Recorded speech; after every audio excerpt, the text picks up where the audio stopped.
Om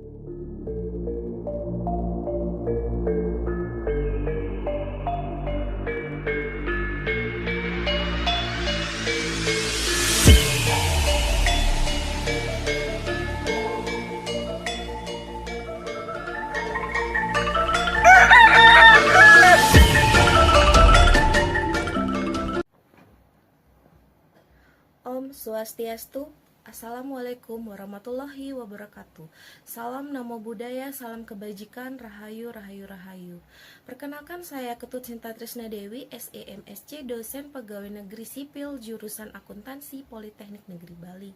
Pada kesempatan kali ini saya akan memaparkan pernyataan diri dosen dalam rangka uji kerja Tridharma Perguruan Tinggi bidang pengajaran dalam rangka kegiatan sertifikasi dosen gelombang 1 tahun 2025. Saya akan menjelaskan mengenai mata kuliah audit 1 dengan kode mata kuliah MKB 24624011216 dengan bobot 2 SKS. Mata kuliah ini merupakan mata kuliah wajib yang harus ditempuh oleh mahasiswa program studi Diploma 3 Akuntansi.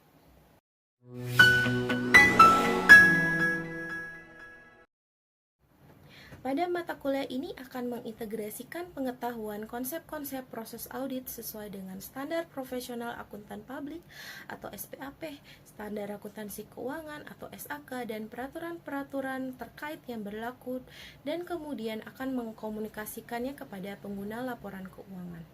Dalam proses pembelajarannya akan digunakan metode blended learning yang menggabungkan pertemuan tatap muka di dalam kelas serta pembelajaran mandiri melalui akun e-learning Politeknik Negeri Bali dengan website elearning.pnb.ac.id.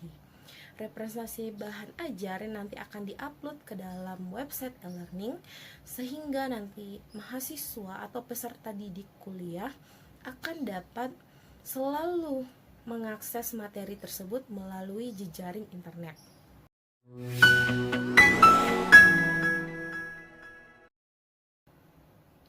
Pokok-pokok bahasan dalam perkuliahan ini meliputi perkembangan profesi akuntan publik di Indonesia, proses auditing berbasis risiko berdasarkan standar audit, kode etik profesi akuntan publik IAPI, standar-standar audit yang berlaku meliputi standar audit yang terkait dengan pra-penugasan, dengan risk assessment, kemudian kita juga akan membahas tentang proses dan penyusunan laporan auditor independen, kemudian membahas juga bagaimana laporan auditor independen itu sesuai dengan kriteria yang terdapat dalam standar audit.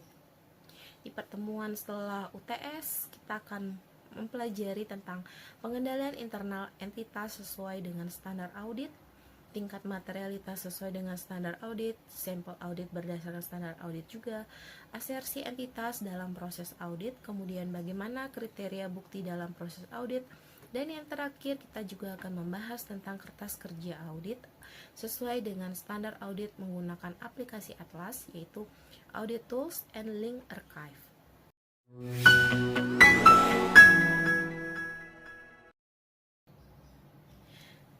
CPL pada mata kuliah ini adalah komponen sikap yang pertama, yaitu lulusan yang beriman, bertakwa, berakhlak mulia, berkarakter sesuai dengan nilai-nilai Pancasila dan menginternalisasi sikap, norma, dan perilaku sesuai dengan etika bisnis dan profesi. Sikap kedua, menunjukkan sikap dan bertanggung jawab atas pekerjaan di bidang keahliannya secara mandiri. Pengetahuan nomor 8, menguasai konsep teoritis dan prinsip-prinsip pengauditan laporan keuangan secara umum sesuai dengan standar pengauditan yang berlaku. Keterampilan kerja ke-9 adalah mampu memilih metode dan melaksanakan prosedur pengauditan sesuai dengan standar pemeriksaan yang berlaku.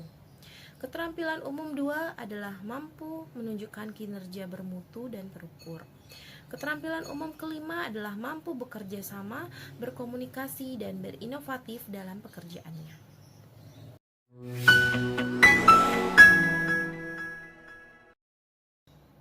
Model pembelajaran akan menggunakan student-centered learning dimaksudkan agar peserta didik dapat lebih aktif dalam mempertajam penjelasan teori yang telah diberikan.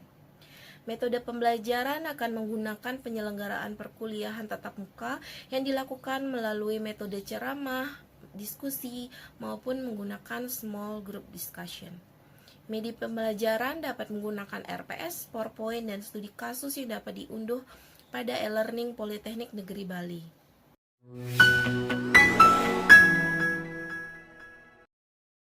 Untuk kriteria penilaian, nilai akhir nanti akan diperoleh dari akumulasi kehadiran dengan bobot 5%, keaktifan 10%, tugas terstruktur 25%, presentasi 5%, kuis 5%, ujian tengah semester 25%, dan ujian akhir semester 25%. Penilaian dilakukan secara objektif berdasarkan ketepatan dalam penguasaan materi, partisipasi aktif dalam presentasi maupun diskusi, kesesuaian dalam pengerjaan tugas, kerjasama dan keaktifan dalam tim saat presentasi, sistematika dan kedalaman pembahasan dalam masalah di studi kasus maupun tugas terstruktur. Saya menggunakan rubrik penilaian yang jelas dan terstruktur dalam hasil evaluasi saya sampaikan kembali kepada mahasiswa untuk umpan balik dan peningkatan proses pembelajaran. Dengan pendekatan ini, saya berharap dapat menciptakan pembelajaran yang berpusat pada mahasiswa sehingga dapat menciptakan generasi akuntan yang terdepan, profesional, dan berdaya saing internasional. Berikut ini adalah video pembelajaran saya pada kelas 2C semester genap tahun ajaran 2024-2025. Selamat menyaksikan.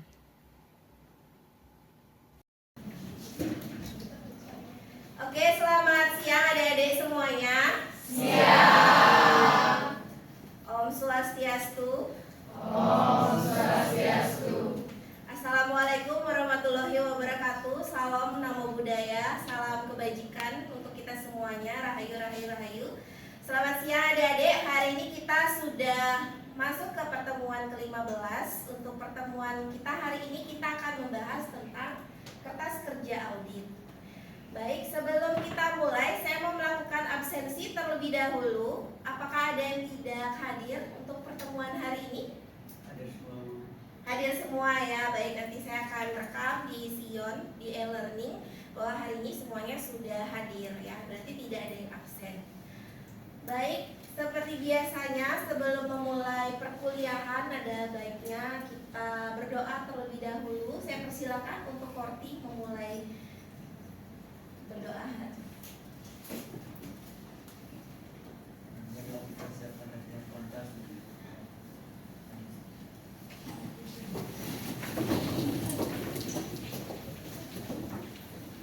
Berdoa menurut iman dan kepercayaan kita masing-masing. Berdoa juga.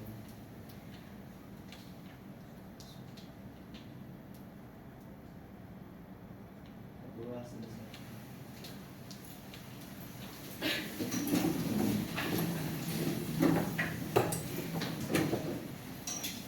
Baik adik-adik, sebelum kita memulai perkuliahan hari ini, kita akan membahas materi di minggu sebelumnya. Minggu sebelumnya kita sudah membahas tentang bukti audit. Sebelum kita lanjutkan, ada yang mau mencoba menjawab apa itu bukti audit? Silakan angkat tangannya. Oke, silakan Wangi. Bukti audit adalah sebuah informasi yang digunakan oleh auditor dalam menarik kesimpulan sebagai basis opini auditor. Bukti audit juga mencakup baik dari informasi yang terkandung dalam catatan akuntansi yang mendasari laporan keuangan maupun informasi lainnya. Oke, bagus ya.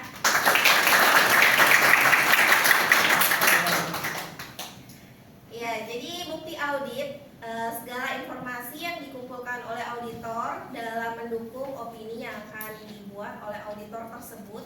Dan kita simpulkan juga bukti audit itu adalah segala sesuatu informasi yang kita kumpulkan, baik itu dari internal auditor maupun dari eksternal, dari klien kita maupun dari pihak ketiga. Dan dalam mengumpulkan bukti audit tersebut, kita harus mengumpulkan berdasarkan ketepatan bukti audit tersebut, relevansi, dan juga bagaimana ketepatan bukti audit tersebut sesuai dengan SA yang berlaku. Baik, kita lanjutkan saja ke materi hari ini tentang kertas kerja audit. Hari ini kita akan membahas tentang kertas kerja audit. Di sini adik-adik diharapkan untuk mampu memahami apa itu kertas kerja audit, dan nanti kita akan melakukan praktek menggunakan atlas atau audit tools and link archive. Jadi kita akan akan mempraktekkan bagaimana cara auditor membuat kertas kerja audit itu menggunakan atlas. Dan di sini sesuai dengan RPS yang ada, materi pertemuan ini kita akan membahas ada 2 segmen. Yang pertama itu adalah penyusunan kertas kerja audit mulai dari prapenugasan, lalu dari risk response sampai dengan pelaporan itu sendiri. Dan juga nanti kita akan praktek melakukan penyusunan kertas kerja audit menggunakan atlas itu sendiri.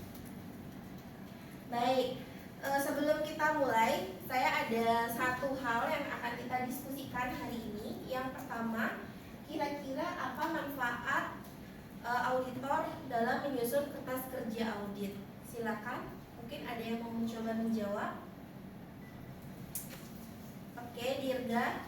Jadi terima kasih atas kesempatannya. Kertas kerja audit. Kertas kerja audit ini kertas kerja pemeriksaan adalah semua berkas-berkas yang dikumpulkan oleh auditor dalam menjalankan pemeriksaan yang berasal dari pihak klien, dari analisis yang dibuat oleh auditor dari pihak ketiga. Lalu untuk di setiap audit dilakukan harus memiliki kertas kerja audit. Kertas kerja audit merupakan dokumentasi hasil pemeriksaan audit, apa yang sudah dilakukan dan diperlukan untuk pencapaian tujuan audit. Oke, bagus ya.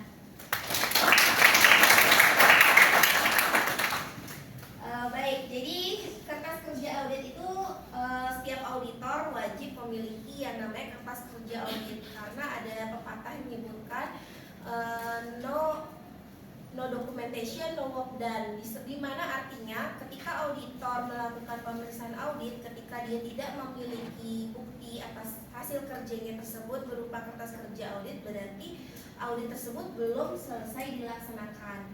Nah, kertas kerja audit ini merupakan dokumentasi atas pelaksanaan auditnya. Jadi auditor melakukan dokumentasi dari prosedur audit, apa yang telah dilakukan oleh auditor tersebut, dan tujuannya untuk mencapai tujuan audit itu sendiri. Tujuannya adalah apa? Yang pertama sebagai dokumentasi. Jadi ketika auditor melakukan audit, dia memerlukan opini. Ketika opini itu perlu didukung dengan bukti audit. Salah satu bukti audit itu adalah kita harus membuat yang namanya dokumentasi. Dan kertas kerja audit ini merupakan realisasi atas program audit yang sudah kita bahas di pertemuan sebelumnya. Ketika kita menyusun program audit, kita juga akan melakukan realisasi berupa kertas kerja tersebut. Dan kemudian sebagai bukti due professional auditor, yang dimana merupakan gambaran lengkap apa yang telah dilakukan auditor selama proses audit itu berlangsung. Dan berikutnya yang terakhir yang terpenting adalah sebagai dasar kesimpulan audit. Dari kertas kerja yang dibuat tersebut nanti akan dirangkum oleh auditor sebagai landasan dalam penyusunan laporan audit tersebut. Nah, kertas kerja audit adalah semua berkas-berkas yang dikumpulkan oleh auditor dalam melaksanakan pemeriksaannya yang bisa berasal dari pihak klien kita. Misalnya ada laporan keuangan, laporan neraca, bukti rekonsiliasi kas, dan lain-lain. Kemudian juga ada analisis yang dibuat oleh auditor, misalnya analisis tentang penilaian risiko dan lain sebagainya. Dan yang terakhir dari pihak ketiga, yaitu dari surat konfirmasi pihak ketiga.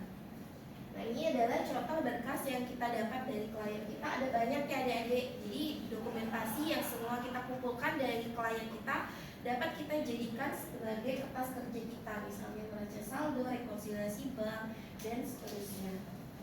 Kemudian analisis yang dibuat auditor berarti dokumentasi yang akan dibuat oleh si auditor. Misalnya ada berita kas acara opnam, lalu pemahaman internal kontrol, termasuk nanti auditor akan menyiapkan internal kontrol kuesioner, analisis tentang allowance bad debt, jadi menganalisis kira-kira umur piutang, working balance sheet, working profit loss, WBL nanti akan disiapkan oleh auditor, kertas kerja berupa top schedule, lead schedule, dan konsep laporan auditor, dan yang terakhir nanti auditor juga akan menyiapkan management letter. Kemudian berkas yang didapatkan dari pihak ketiga adalah surat konfirmasi yang sudah kita pelajari di pertemuan sebelumnya. Itu ada surat konfirmasi piutang, surat konfirmasi utang, lalu dari bank juga, dan dari pihak hukum atau penasihat hukum perusahaan. Nah, tujuan kertas kerja itu apa, adik-adik? Jadi yang pertama adalah untuk mendukung opini auditor. Jadi opini auditor tidak bisa dibuat ketika kita tidak memiliki cukup bukti dan dokumentasi. Jadi di sini untuk mendukung opini auditor. Kemudian yang kedua, sebagai bukti bahwa si auditor telah melakukan pemeriksaan. Kalau misalnya orang melakukan pemeriksaan tapi tidak ada bukti, kan kita tidak bisa membuat opini. Nah, jadi opini tersebut baru kita buat ketika kita sudah memiliki dokumentasinya. Salah satunya dengan membuat kertas kerja audit. Dan kemudian selain itu, kertas kerja audit juga ternyata bisa kita gunakan sebagai referensi untuk pihak ketiga. Misal, selain untuk klien, kertas kerja itu juga bisa digunakan sebagai auditor, sebagai penilaian tim audit mereka. Jadi tim audit di sebuah KAP itu nanti akan dinilai juga kinerjanya oleh tim mutu auditor di KAP tersebut. Nah, cara menilainya di mana? Kita lihat dari kertas kerja audit tersebut.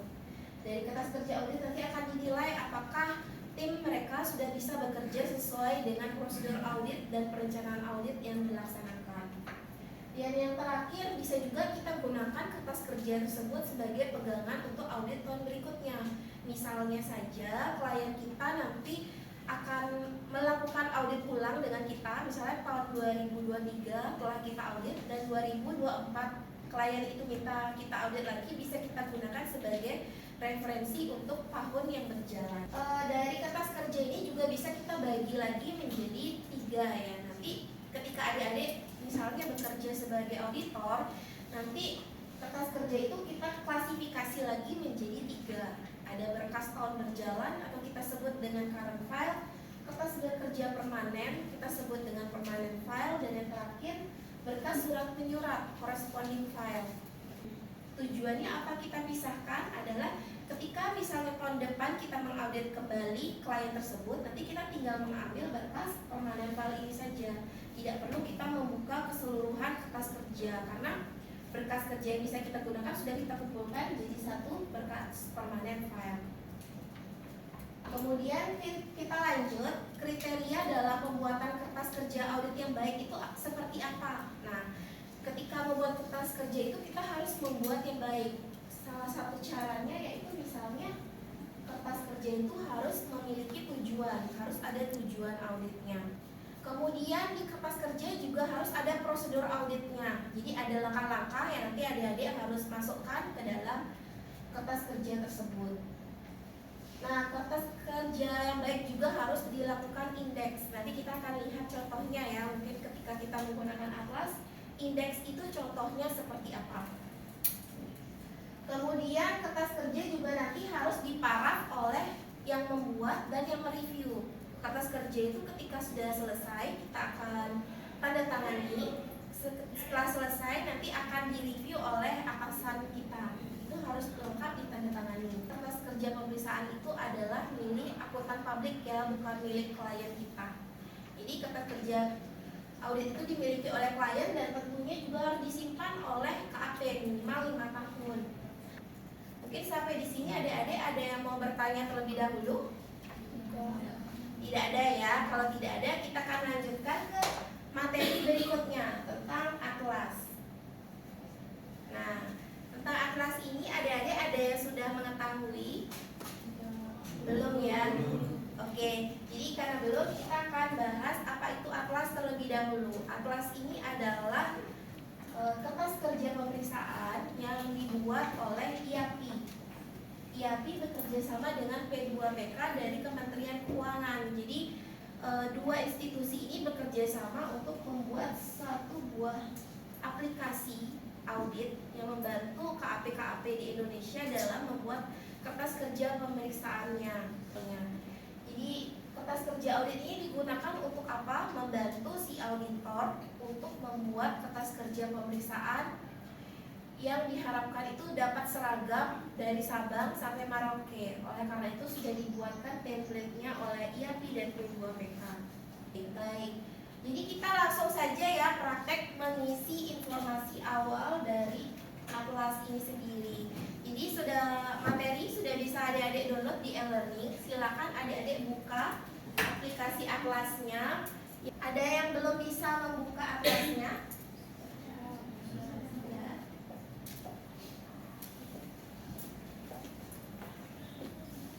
Oke, sudah semua membuka ya. Di awal, cara untuk mengoperasikannya adalah adik-adik bisa mengklik dimanapun di layar Atlas ini untuk membuka ketampilan berikutnya.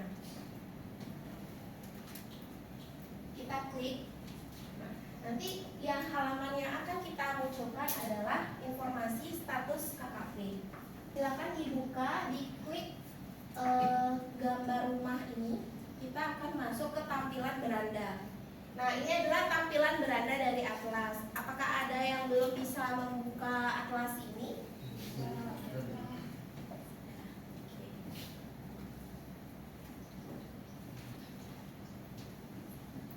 Oke, ada lagi? Sudah semua ya adik-adik ya? Kita lanjutkan kembali. Oke, jadi nanti di sini silakan adik-adik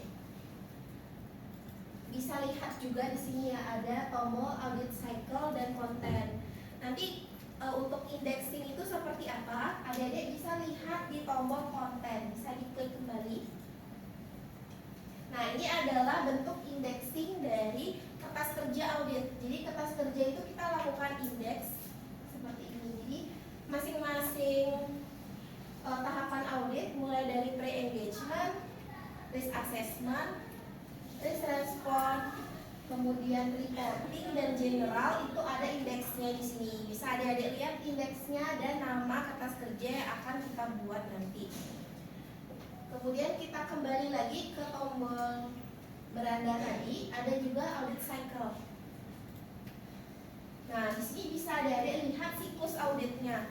Sebenarnya isinya sama dengan indeksnya tadi, hanya saja ini divisualisasikan dalam bentuk gambar. Oke, kita hari ini akan latihan mengisi halaman awal dari Atlas ini atau mengisi halaman dari mengisi halaman beranda atau halaman awal dari Atlas. Kita akan praktek adik-adik. Jadi nanti adik-adik di sini ada 3 ya, ada apostrofi. Jadi kalau adik-adik lihat ada yang diberikan tanda bintang 3, ada yang tanda bintangnya 2, dan ada tanda bintangnya 1.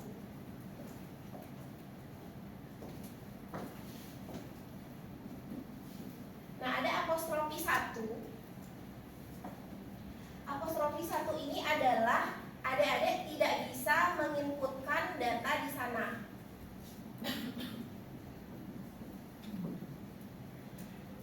Nah, jadi data yang menggunakan apostrofi 1 ini tidak bisa kita inputkan secara manual. Jadi data ini nanti akan langsung terisi otomatis dari kertas kerja yang akan kita lengkapi nanti satu persatu. Nah, yang apostrofi 2 ini adalah berupa pilihan dropdown. Ya, jadi ada pilihan dropdown, nanti adik-adik boleh mencoba mengklik di sana, ada pilihan-pilihan yang bisa kita isi. Sedangkan untuk yang tanda bintangnya 3 atau apostrofinya 3, ini bisa kita isikan data, bisa kita isikan teks. Baik, kita coba terlebih dahulu ya. Untuk nama kantor akuntan pabriknya, misalnya kita masukkan nama KAP-nya siapa di sini adik-adik.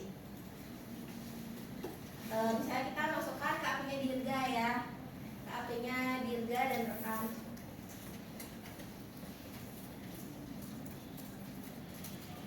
Ya, jadi karena apostrofinya 3, adik-adik bisa mengisi teks di sini. Bisa kita ketikkan nama KAP di sini.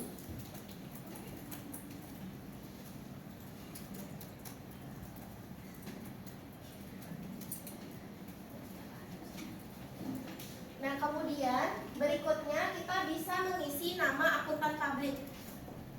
misalnya kita masukkan namanya Dirga ya, Dirga CPA. Nah, kita bisa masukkan nama akuntan publik yang akan menjadi partner dalam perikatan audit tersebut. Berikutnya nama susunan tim perikatan, karena di sini merupakan apostrofi 1, jadi kita tidak bisa mengisikan data, nanti datanya akan otomatis terisi. Sementara kita biarkan terlebih dahulu. Yang bisa kita isi selanjutnya adalah identitas kliennya kita. Silakan masukkan nama kliennya kita, misalnya PT Sari Intan ya.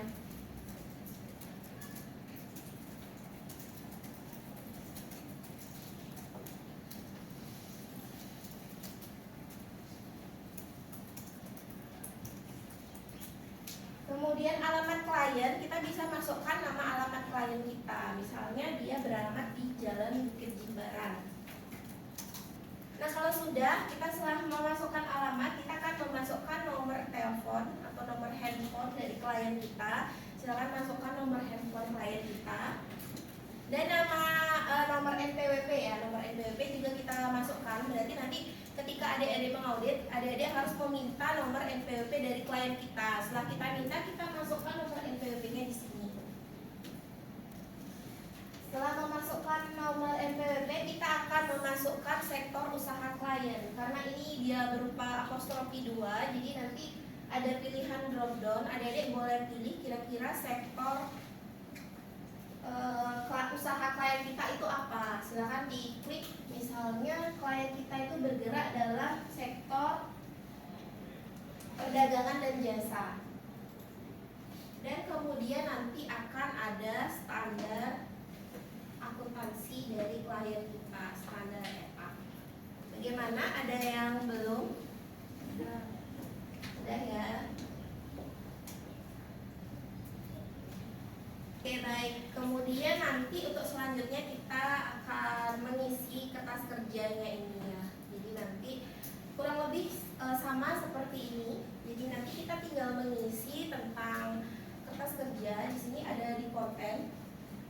Nah, jadi nanti auditor akan melengkapi kertas kerja ini mulai dari tahap praperikatan sampai tahap pelaporan. Semua kertas kerjanya ini nanti akan kita lengkapi. Caranya kurang lebih sama seperti tadi. Adik-adik tinggal memasukkan informasi yang berkaitan, terutamanya juga dengan bukti auditnya, apakah sudah dilengkapi atau tidak. Nanti kita akan memasukkan informasi tersebut ke masing-masing kertas kerja ini. Baik, sampai di sini adik-adik, apakah ada yang mau bertanya terlebih dahulu? Tidak ada ya, sudah jelas. Baik. Oke, baik, karena waktunya ternyata sudah menunjukkan waktu selesai, jadi perkuliahan hari ini kita akhiri ya. Jadi karena tidak ada yang bertanya dan waktu sudah habis, jadi kalau misalnya nanti adik-adik masih ada yang ingin bertanya atau misalnya masih ada yang ingin didiskusikan, silakan kita berdiskusi melalui grup WhatsApp yang sudah kita miliki. Untuk materi, adik-adik bisa download di e-learning. Untuk tugas-tugas di pertemuan sebelumnya, apakah sudah dikumpulkan? Sudah. Ya. Baik, jadi demikian pertemuan hari ini. Terima kasih adik-adik atas partisipasinya. Karena tadi kita mulai dengan doa, maka kita akhiri juga pertemuan hari ini dengan doa. Silakan Korti memimpin.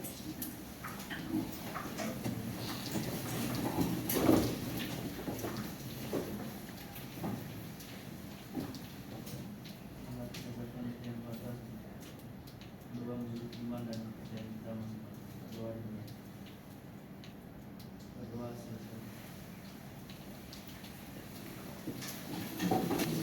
Baik adik-adik, terima kasih atas partisipasinya. Sampai jumpa kembali minggu depan. Selamat siang.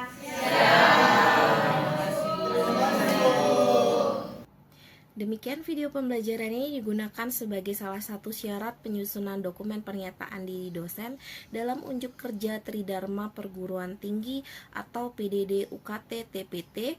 Semoga dapat menjadi pertimbangan baik dalam proses pengajuan sertifikasi dosen gelombang 1 tahun 2025. Terima kasih. Om Santi Santi Santi Om. Wassalamualaikum warahmatullahi wabarakatuh.